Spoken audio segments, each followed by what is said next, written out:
Punjab take on Bengaluru at Dharamshala, and like you all heard it, the losing team of this game gets an E next to their name as well. So lots to play for. Punjab and Bengaluru will be pretty much doing everything they can to get these 2 points. Bengaluru, of course, coming off that win, and it was a little shaky, that win, because it was a small target and Virat and Will Jacks did what they usually do, and then there was that collapse in the middle order, and then DK came to the rescue. So they're coming into this game with a win, but a shaky win. Yeah, that was Faf and Virat that got them off to, they were 90 of almost a power play. Yeah. 92 they put on and then lost 4 or 5 wickets. But I think that's reflective of where they are. It's like the consistency is not coming as much as they would like. But having had a few wins now, they must be going there with the air of confidence and thinking, like, you never know, maybe we could still squeak into, what can they get? Can they get to 14? Yeah, points? so they have to win. If they win, they're still in with a shout.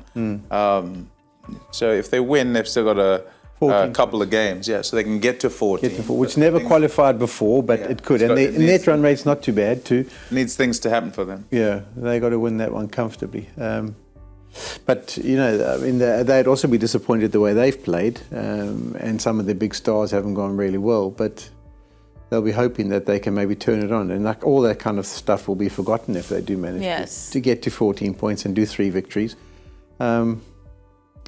But yeah, I suppose the case too is what kind of surface they get, because I wasn't overly impressed with the one the other day. I thought it was going to be a high-scoring match, and it looked like it was quite difficult, particularly up front with that new ball. I mean, Despande bowled brilliantly to knock over those 2 big players.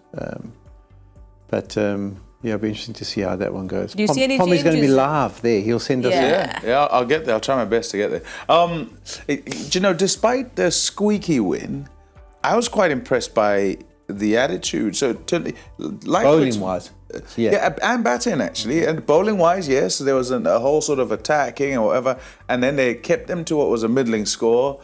And the way they came out, both Faf and Virat, and even though it didn't go to plan in the way that they might have wanted, just the attitude of, actually, we've got to get these runs quickly. And if we're trying to get 160, you're not going to bowl us out. So we'll keep playing shots. And from the beginning, where Faf and Virat are going, they put on 92, and then, yes, wickets fall.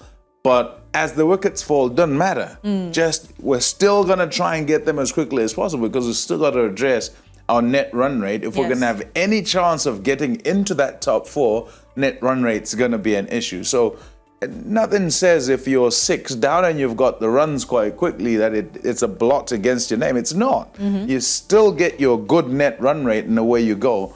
And if you do it in longer, you're the one hampering your own chances. So that attitude of being aggressive and attacking and trying to, because you know what you're chasing, I thought was quite good. And hopefully they can take that same attitude. And they have to, actually, because not only must they win, they must win and they must ensure that they're addressing their net run rate once again. Because if they're to win, it'll be a case of net run rate against whoever else gets 14. Should 14 be... No, but that's a guaranteed another 14, right? Because... They need to win everything to get to that 14. But I'm saying they need to win, but with Lucknow playing Delhi, another team will get to 14. Yes. So there'll be 4 teams on 14. So the only thing that's getting them through is net run. And which is what Faf and Virat showed that intent in that game, where they went for it and then they had that little bit of a collapse. We'll have a look at RCB's squad. Would you all see any changes tomorrow, considering they go to Dharamshala and Curran Sharma plays? Do you maybe not want him in your playing 11 tomorrow? No, I think, so even in that, I remember that game, and in that game he gets smashed a little bit, but he gets the wicket. And that's important. I think also they've got to sort of find a way to just shift the pace a little bit, and he does provide that. He's got some experience.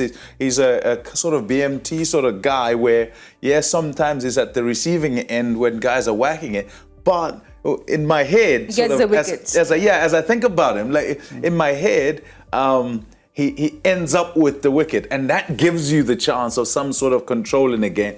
He's also a wristy. They tend to make things happen. So I don't think it's a case of you didn't do your job, away you go to someone else. I think that might make it easier for your opposition. Yeah, the only question, I suppose, would be Maxwell. What kind of headspace is he in? And you getting a feeling for that when you're in the camp, when you're part of the management. But he hasn't managed to fire. But maybe there's a firing around the corner for him.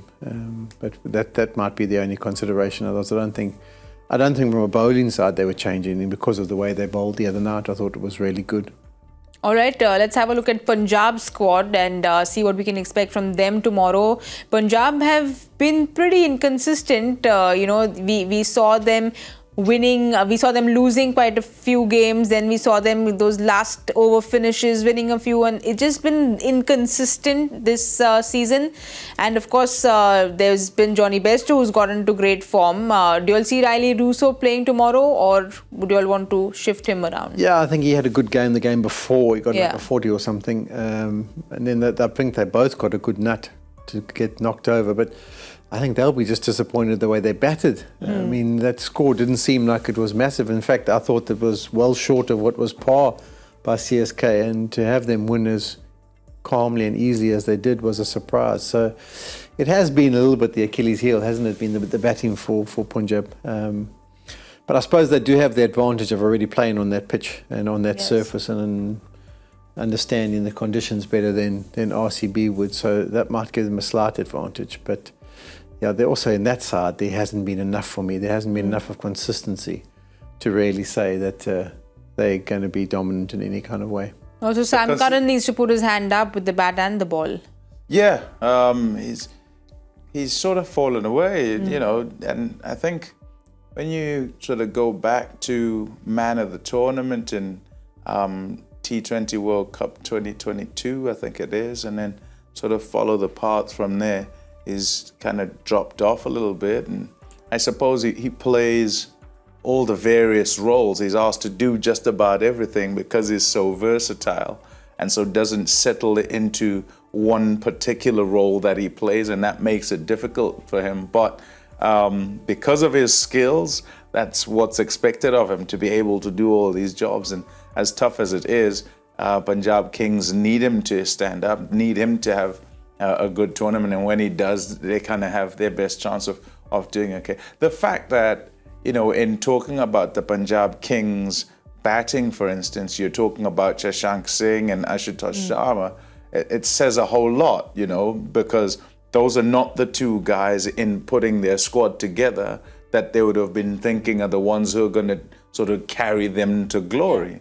They're looking to their overseas pros, they're looking to their captain. Didn't help that he got injured along